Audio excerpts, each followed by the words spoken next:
Vučić i frikësuar nga Kosova? Kundërshtarët mbeten gojë hapur.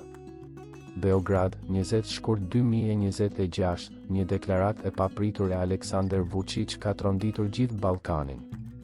Presidenti i Serbisë, i dukshëm i shqetësuar dhe i tensionuar, ka pranuar se Kosova ka një ushtri më të fuqishme se Maqedonia dhe Mali i Zi së Bashku, një fakt që ka lënë kundërshtarët e tij gojë hapur, dhe ka ndezur debat të fortë në mediat rajonale.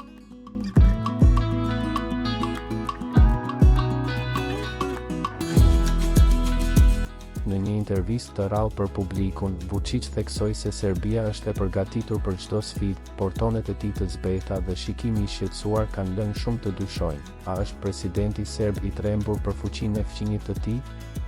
Reagimet në rrjetet sociale kanë qenë të menjëhershme.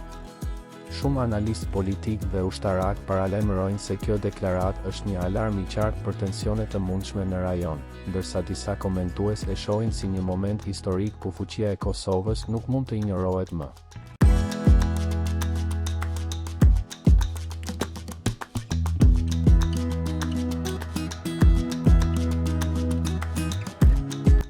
Skandali është përforcuar nga fakti se Vučić, i njohur për tonet e tij të forta dhe deklaratat dramatike, tani duket i rezervuar dhe i shqetësuar, duke i dhënë lajmit një dimension të papritur e të paparashikueshëm. Publiku në Serbi dhe jashtë vendit po ndjek me emocion çdo fjalë të tij, ndërsa bota politike ndjehet e tronditur nga kjo situatë që duket se mund të ndryshojë balancën e fuqisë në rajon.